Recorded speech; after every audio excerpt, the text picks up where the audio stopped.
Everyone, it's your friendly gaming aficionado, Moooniz here. Took me long enough to make a new video, and guess what? CS2 is still the empty void it was 3 months ago. But we're not here to talk about Valve's performance issues. We're here because I keep seeing comments and chats about people getting scammed. So in today's video, as obvious as it may seem, I want to show you how to avoid scammers to the best of your abilities. First off, this video is not a step-by-step guide on how to secure your account. I'm talking about Steam Authenticator, 2FA, and all that. Please make sure your account is secure. This video is about the different ways scammers may approach you. Now, scammers are getting quite clever these days, but usually they can be divided into a few categories. Before we start with the first category, please know that overpaying is a common tactic for scammers, so I will include it in each one. The first category is real money scammers. These scammers are the ones that offer you real cash for your skins. The most common way to identify a scammer is if the amount is not reasonable. I'm talking 100% of your item's price or even more than that. Moreover, they always want you to go first. We'll give you some weird proof to showcase that they are trustworthy, like links to random sites. Do not click on any link sent to you via Steam, by the way, even if it looks legit, unless you know the person and talk to them prior to sending the link. They'll send you links to sites with reviews, their Steam reviews, and their inventory's total price. None of that matters if you get scammed. Please know that no amount of reviews will justify someone overpaying ridiculous amounts of money for an item that is not rare. And if you have a rare item, please reach out to a streamer or YouTuber to help you in case you want to sell it. The second category is middleman scammers. These scammers use a quote-unquote middleman to make sure the trade is trustworthy. A lot of the time, they will ask their scammer friend to change his Steam user to look like someone you trust, like a streamer's account or another CS2 YouTuber. Do not, under any circumstances, trade with that person. Go to the streamer's channel, and if they have their account listed there, check to see if it came from that same account. If it didn't, just block both scammers and go on. If the streamer has not listed their account, it's better to lose a trade than lose your item. The next category is all talk scammers. These scammers talk a lot, but they never send a trade offer. Not a while back, someone wanted to trade for my knife and said he has a few items to offer. He might fall under another category, but a scammer can fit multiple categories at a time. Anyways, he would talk and chat and say that he wants to trade, so I sent him my trade link and told him that if he has an offer, to just send it to me. If at that point the person is still talking and not about what would you like to trade so they can make a good offer, block them and go on with your day. Don't spend time with people that don't want to trade, or worse, people that are trying to scam you. The next category is a trade before we trade scammers. This is the other category where the scammer would fit in. He wanted to trade for my Karambit Marble Fade, but he wanted me to trade that knife for some TF2 items and then trade him those items for some CS2 skins. Sounds complicated, right? By the way, he offered skins that are, you ready? $12,000 overpay. Yeah, the only reason I still talked to him was because of this video. I wanted to see what the method was, but to no surprise, there was nothing new. The excuse he used was that he didn't want to wait the 7 days ban, so he didn't want to trade for my knife directly. I again sent him my trade link and told him that unless he's going to send a trade, have a good day. That is exactly how you should approach trading. Sometimes a deal can look good, but you might risk more than you're willing to go through with that trade. But you need to understand that those types of trades do not exist, and you're far better blocking the person than losing your item. Okay, the final category is link scammers. You're probably familiar with these scammers. They either send you a link to verify that you're trustworthy, whatever that means, or a link to trade there and not on Steam. It is beyond obvious to immediately block the scammer, but just in case, these links can seem legit. You can change the link's title to seem like a regular site, for example, Face It, but the actual redirect is to a malicious site that can take your credentials. One extra reason why these links are dangerous, sometimes when clicking the link, some scammers make it so that it will send the same link from your account to all your friends, and that is the chain reaction of how they get a lot of people. That is why I said, even if your friend sends you a link, please talk to them before clicking it. In general, scammers want you to trade now, quickly, and with as little security as possible. Always trade through Steam, and remember, people that actually want to trade with you will just send you an offer instead of wasting your time. That is all I have for you today in this video.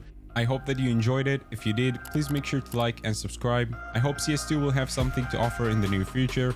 And as always, play smart, invest smarter. This is Moooniz, signing off.